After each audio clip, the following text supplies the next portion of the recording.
We have developed a pretty cool hands-on engineering project called Underwater SeaGlider. Students learn to program an Arduino microcontroller to control the buoyancy engine of an autonomous glider.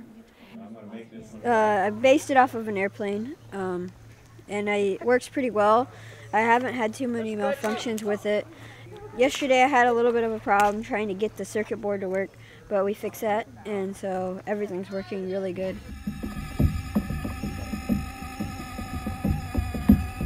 The focus here has been to bring students from all over Alaska to a residential setting where they can be completely focused on building these gliders, troubleshooting the gliders, working with each other, developing teamwork skills, developing collaboration skills, all the things that engineers need to do their job and to have fun while doing it. Yeah, I'm just into robotics and melting stuff, I guess.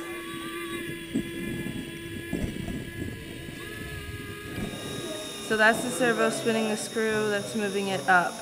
The white thing is a 3D printed part that we filled with little lead beads, BB things. When the weight moves to the front, it's filled up with water in the back, and it makes our glider move downwards. So this would be making it dive forward.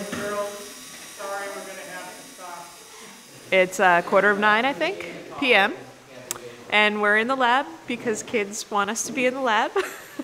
Can't complain about that. They started in the lab before 9 a.m. this morning when they came down early, so it's been a long day.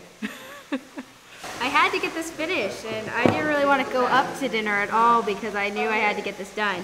Once you're on a project, you're just like basically addicted, and you can't stop until it's done. It's about exposure. It's about making what often people think is only reserved for the very, very bright or the very, very smart or the very, very gifted. It's about making it accessible. They may not have a scientist or engineer as a mom or dad, and so they may never have thought that that's something that they'd be good at, that that's a field that they would be able to make a contribution in. I actually have had zero experience with soldering. I actually just started when I came here, so a couple days ago.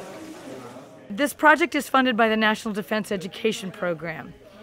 The mission of that program is to be able to partner DoD STEM professionals, scientists and engineers at DoD labs, with local schools to bring more content-relevant engineering into the classroom and to build partnerships with teachers and students. We're trying the first launch ever in real bay conditions, real water conditions. So we've tried in pools, we've tried in tanks, but now we're going in the actual bay water for the first time. Jessica, you are way too much. It's a wetsuit, it's not a tank. Did you take care of business? Okay, there it goes.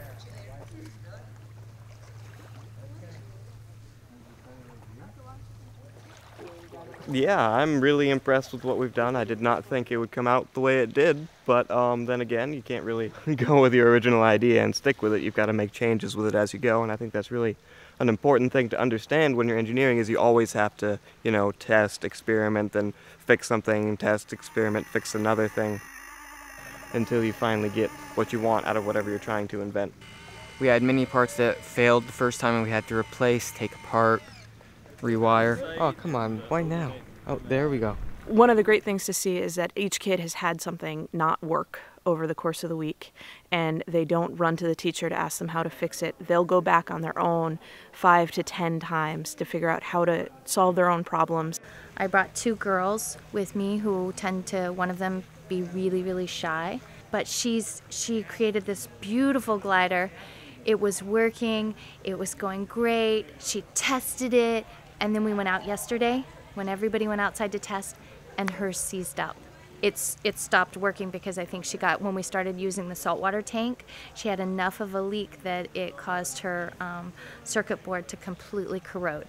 But she's persevered and she's got it in there through yesterday afternoon and today, completely rebuilt it, had to go up to the experts and say, it's not working, what do I do? You know, and they ran her through that troubleshooting to narrow down which one of the components was really causing her the problems.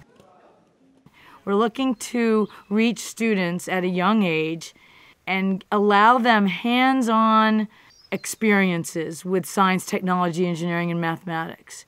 Those careers are for students who are out-of-the-box thinkers, who love to figure out how something works, who are passionate about exploring the world around them.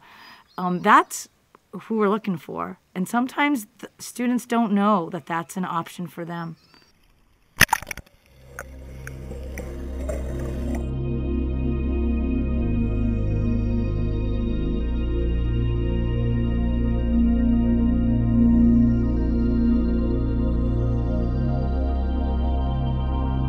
The key to being happy is continuing learning, continuing exposing yourself to new ideas.